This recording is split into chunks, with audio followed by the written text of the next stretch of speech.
আসসালামু আলাইকুম, welcome to Sharmili kitchen. খুবই কম সময়ে ঝটপট কম মশলায় আমি যেভাবে বিরিয়ানি রান্না করে থাকি আজকে সেটাই শেয়ার করব। আমি রান্নাটি করছি বিফ দিয়ে। সেম রেসিপিতে মাটন বা চিকেন দিয়ে রান্নাটি করা যাবে। পোলাও রান্না করার জন্য বা বিরিয়ানি রান্না করার জন্য আমরা অবশ্যই পোলাওয়ের চাল ধুয়ে পানি ঝরিয়ে রাখবো। এতে করে আমাদের রান্না করা পোলাও বা বিরিয়ানি একদম ঝরঝরে হবে। এখানে আমি নিয়ে নিয়েছি বিরিয়ানির গোশত। তেহারি বা বিরিয়ানি কাট করে নিয়ে নিয়েছি একটি খালি প্রেসার কুকার। তেল গরম করে নিয়েছি, দিয়ে দিচ্ছি পেঁয়াজ কুচি।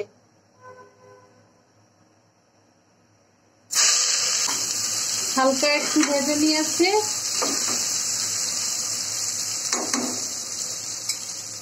এই পর্যায়ে দিয়ে দিচ্ছি আদা রসুন বাটা।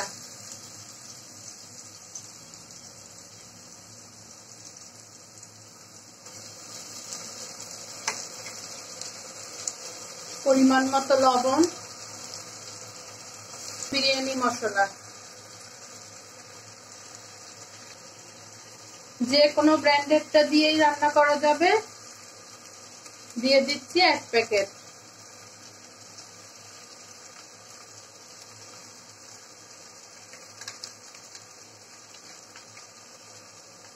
সামান্য একটু পানি, যাতে মশলাটা পোড়া লেগে না যায়। সুন্দর একটা কালারের জন্য 1/2 টিস্পুন মরিচের গুঁড়া।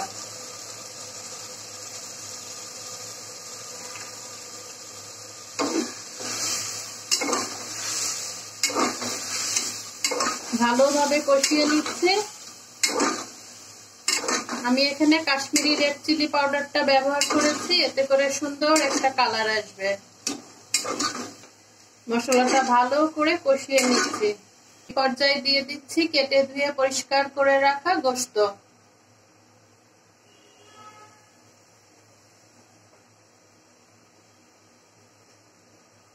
এই যে আমি বিরিয়ানির জন্য এভাবে কেটে নিয়েছি, কিউব কিউব সাইজ করে, হাড্ডি এবং চর্বি যুক্ত।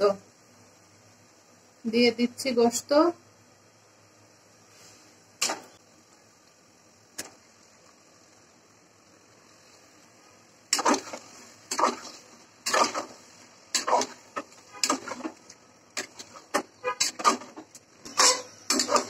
এখানে আমি 1 কেজি পোলাওয়ের চালের জন্য 2 কেজি গোশত নিয়েছি।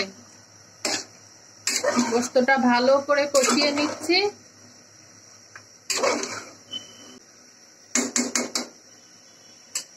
প্রেসার কুকারের সেফটির জন্য দিয়ে দিচ্ছি সামান্য পরিমাণ পানি। এখন ঢাকনা লাগিয়ে 3 থেকে 4টি হুইসেল দিয়ে নেব।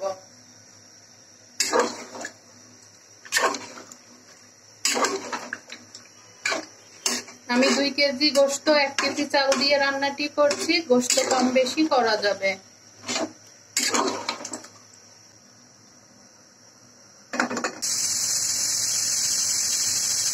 গোশত রান্না হতে হতে এ পর্যায়ে আমরা পোলাওটা রান্না করে নিচ্ছি।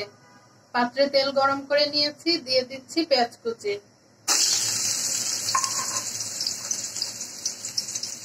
এলাচি, দারচিনি, লং, গোলমরিচ। এলাচির মুখ ফাটিয়ে নিয়েছি।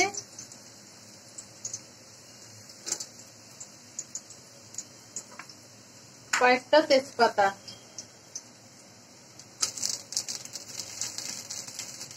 এখন পেঁয়াজের সঙ্গে গরম মশলা ভেজে নিচ্ছি।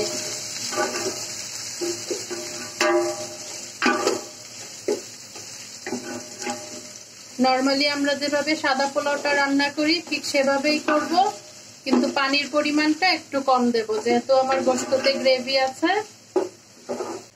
এ পর্যায়ে দিয়ে দিচ্ছি ধুয়ে রাখা পোলাওয়ের চাল।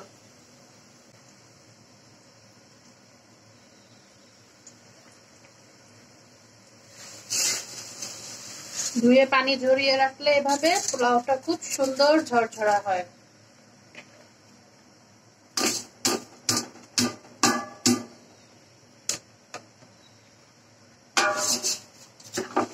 চালটা এখন সুন্দর করে ভেজে নিচ্ছি। এই কাজটা অবশ্যই মিডিয়াম ফ্লেমে করতে হবে, তা না হলে কিন্তু চালগুলো উপর থেকে কালার চলে আসবে।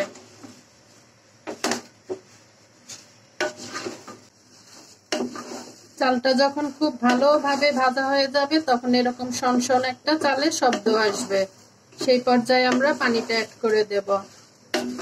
আমি আবারও বলছি, যেহেতু গোশতে গ্রেভি আছে সেজন্য আমরা পানির পরিমাণটা প্রথমেই কম দেব একটু, পরে লাগলে গরম পানি হাতের কাছে রাখবো, অ্যাড করে দেয়া যাবে।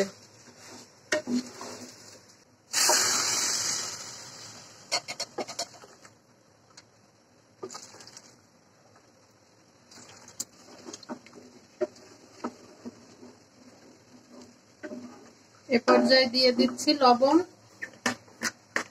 দিয়ে মিডিয়াম ফ্লেমে পোলাওটা রান্না করে নেব।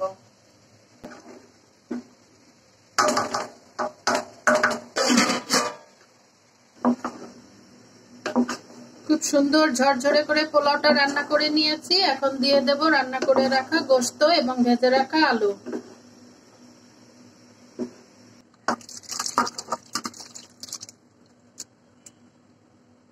দিচ্ছি কয়েকটা কাঁচামরিচ, গোলাপ জল,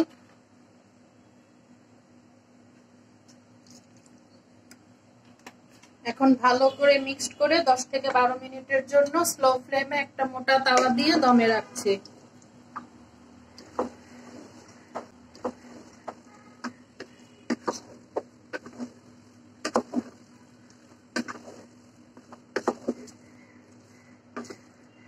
গোশতের মধ্যে যে গ্রেভিটা আছে সেই গ্রেভিতেই বাকি রান্নাটা পুরোপুরি ভাবে হয়ে যাবে। খুব সুন্দরভাবে পোলাওটা ঝরঝরে করে রান্না করে নিয়েছে।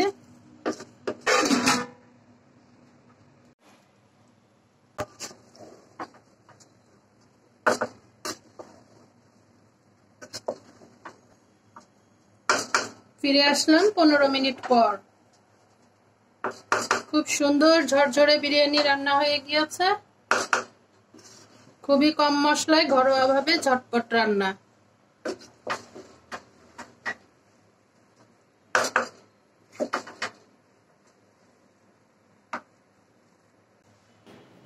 আল্লাহ হাফেজ, আসসালামু আলাইকুম।